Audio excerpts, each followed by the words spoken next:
নমস্কার বন্ধুরা, সবাই কেমন আছেন? আশা করি খুব ভালো আছেন। আপনাদের আশীর্বাদে আমিও খুব ভালো আছি। কাকলি ব্লগে আপনাদের স্বাগত জানিয়ে চলুন আজকের রান্নারই ভিডিও দেখাই বেশিরভাগটা আমি আপনাদের ভালো লাগে। তো চলুন আজকে রান্না করব বন্ধুরা মাথা দিয়ে পাঁচ তরকারি। মাথা দিয়ে পাঁচ তরকারি কে কে খান আমাকে কিন্তু কমেন্টে জানাবেন। আর আমি কিভাবে রান্না করি এই বর্ষাকালে মাছের মাথা দিয়ে পাঁচ তরকারি, চলুন পুরো ভিডিওটা দেখে নিই।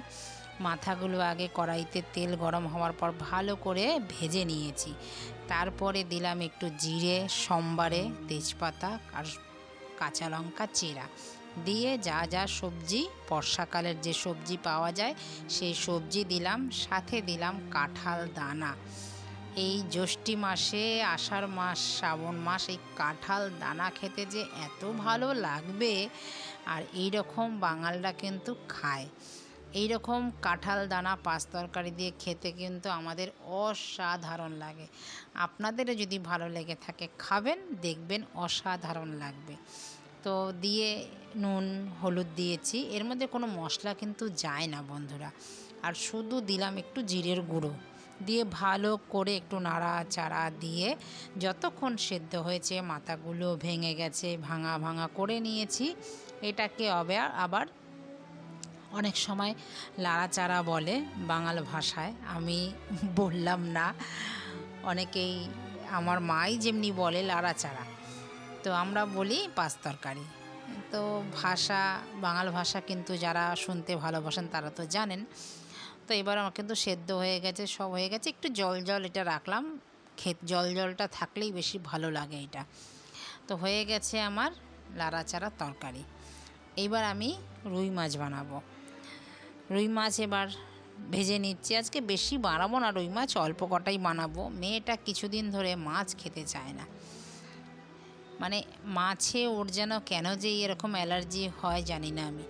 মাছ মোটেও খেতে চাইছে না কতদিন ধরে, এতভাবে রান্না করি কোনোভাবেই ও মাছ খেতে চায় না। এই মাছ খেলে আবার জানেন কি খায়? ওই পেটির ওপরে যে বেশ ব্রাউন যে একটা তেল তেল থাকে, শুধু ওইটুখানি খায়, মাছের মধ্যের অংশটা কিছুতেই খাবে না। তার জন্যই আজকে অল্প মাছই রান্না করলাম। আপনাদের দাদা আবার মাছ খুব ভালোবাসে, আর আমিও মাছটাই বেশি ভালোবাসি। তার জন্য আমাদের ঘরে দেখবেন প্রতিদিনই মাছ হয়, শুক্রবার আর কোনো পুজো আচরা ছাড়া প্রতিদিনই আমাদের ঘরে মাছ হয়। আর মেয়ের জন্য হয় চিকেন, ও আবার চিকেনটা একটু খেতে ভালোবাসে। তো আজকেও কিন্তু আমি রান্না করব। আর এই মাছের ঝোল আপনারা অনেকবার দেখেছেন, একইভাবে রান্না করি। তো এটাকেও তেজপাতা, সাদা জিরে ফোড়ন দিয়ে আলু কেটে নিলাম লম্বা লম্বা করে, তাতে দিলাম একটু জিরের গুঁড়ো, নুন স্বাদ অনুযায়ী, হলুদ, লঙ্কা পেস্ট দিয়ে ভালো করে মশলাটা কষাবো। এর সাথে আর কিচ্ছু দেব না। ভালো করে কষাতে কষাতে যখন তেলটা ছেড়ে আসবে, একদম মশলা কষানো হয়ে যাবে, এবার দিয়ে দিলাম একটু টমেটোটা দিলাম বেশ তরকারিটা দেখতে ভালো হওয়ার জন্য, একটু লাল লাল লাগবে। যেহেতু আমরা খুব কম লাল লঙ্কা গুঁড়ো খাই, ওই ইচ্ছা হয় তরকারিটা দেখার জন্য, দেখতে ভালো লাগবে বলে মাঝে সাঝে আমি একটু দেই লাল লঙ্কা। মানে আর বেশিরভাগটাই আমরা কাঁচা লঙ্কা পেস্টটাই বেশিরভাগ দেখেছেন আপনারা বন্ধুরা আমরা খাই। ওই অনেক সময় কোনো ভালো মন্দ রান্না করলে তখন একটু দেখার জন্য, ওই বলে না, মানে দেখতে ভালো হলেই মানে ভালো লাগে, সের জন্য একটু দিই। আমার মশলা কষানো হয়ে গেছে, দিয়ে দিলাম একটু পরিমাণ মতন জল। একটু ঝোল না হলে হবে না, মেয়েটা আবার মাছ না খেলে কি হবে, কিন্তু ঝোলটা খায়, মাছের ঝোল খায়, মাছ খায় না। তো চলুন, ঝোল ফুটে গেছে, এবার মাছটা দিয়ে দিই।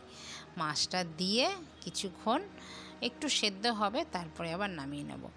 আর মাংস ওর বাবা এনেছে, যেহেতু মেয়েটা মাছ খেতে চায় না বলে মাংস এনেছে। তো ও তো আর এখন খাবে না মাংস, আসবে সেই স্কুল থেকে 5:30 6টা খাবে বিকালে। এরকম পাতলা রুই মাছের ঝোল খেতেও কিন্তু বেশ ভালো লাগে।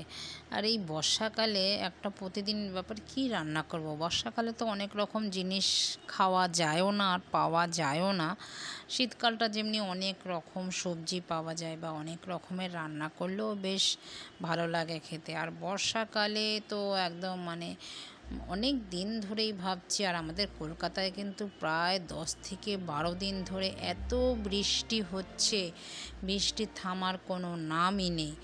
এতদিন গরমে হাঁসফাঁস করছিলাম যে বৃষ্টি কবে হবে, কিন্তু এখন যে বৃষ্টি নেমেছে বন্ধুরা, প্রায় 10 থেকে 12 দিন কন্টিনিউয়াস বৃষ্টি হয়েই যাচ্ছে। কখনো একটু রোদের মুখ দেখি তো কখনো আবার সারা দিন বৃষ্টি। চলুন, আমার মাছের ঝোল হয়ে গেছে, নামিয়ে নিলাম। এইবার পেঁয়াজ দিয়ে আজকে ডাল বানাবো, পেঁয়াজ সম্বার দিয়ে। বন্ধুরা, আপনারা কি খান পেঁয়াজ সম্বার দিয়ে ডাল? আমরা কিন্তু খাই আর বেশ ভালো লাগে। পেঁয়াজের ডাল একটু গাঢ় গাঢ় করলে বেশ ভালো লাগে। দিলাম শুকনো লঙ্কা ফোড়নে, কাঁচা লঙ্কা ফোড়নে আর কালো জিরে ফোড়নে, দিয়ে পেঁয়াজটা দিয়ে দিলাম। পেঁয়াজ একটু ভাজা ভাজা হওয়ার পর ডাল ঢেলে দিলাম। নুন হলুদ তো দিয়েছি স্বাদ অনুযায়ী, ফুটে গেছে, নামিয়ে ফেলি। এই রকম ডাল দিয়ে একদম ঘন ডালটা বেশ, আমার কিন্তু না রুটি খেতে ভালো লাগে এরকম পেঁয়াজের ঘন ডাল দিয়ে। বন্ধুরা, আপনারাও একদিন খেয়ে দেখবেন, অসাধারণ লাগে, বেশ ভালো লাগে। চলুন, এবার জল বসিয়ে দিয়েছি আর এখানে ভাতের মাড়টাও রেখে দিয়েছি। এই ভাতের মাড় যদি দেওয়া যায় জবা ফুল গাছে, খুব ভালো ফুল হয়, দেখবেন আপনারা দিয়ে চান টান করে পুজো টুজো দিয়ে নিজে খেয়ে একটু রেস্ট নিয়ে মাংস বানাতে চলে এসেছি। এখন বাজে প্রায় 4:30। ঘুমিয়েও ছিলাম, যেহেতু মেয়ে আসবে 5:30 পৌনে 6টা বেজে যাবে, তো এসে গরম গরম মাংসের ঝোল আর ভাত খেতে পারবে। তো মাংস যেরমভাবে বন্ধুরা আপনারা রান্না করেন, আমিও সেইভাবেই রান্নাটা করলাম। বন্ধুরা, আপনারা যেইভাবে প্রতিদিন মাংস রান্না করেন, আমিও সেইভাবে আজকে মাংস রান্না করছি। আজকে আমি মশলা কষিয়ে তারপরে মাংস দিয়ে তারপরে রান্না করবো আজকে মাংস। এরমভাবেও আমার মা বানাতো, দেখতাম, বেশ ভালো লাগতো। আজকে তো ঝোল করব না, আজকে একদম কষা কষা মাংসটা বানাবো। যেহেতু বাইরে অঝরে বৃষ্টি পড়ছে আর এখন একটু বর্ষাকালে মাছের ঝোলও বানিয়েছি। বর্ষাকালে একটু কষা কষা মাংস খেতে দেখবেন ভালো লাগে। তো আমার মাংসও বন্ধুরা হয়ে গেছে। তো ভিডিওটা আমি এখানেই রাখছি, দেখা হচ্ছে আবার নতুন ভিডিওতে। ততক্ষণে সবাই ভালো থাকবেন, সুস্থ থাকবেন। আর ভিডিওটা কেমন লাগলো আপনাদের মতামত জানাবেন। ভালো লাগলে একটা লাইক কমেন্ট শেয়ার করে চ্যানেলটিকে সাবস্ক্রাইব করে আমার পাশে থাকবেন। তো দেখা হচ্ছে আবারও নতুন একটি ব্লগে। আবারও বলছি, সবাই ভালো থাকবেন, সুস্থ থাকবেন। নমস্কার, টাটা।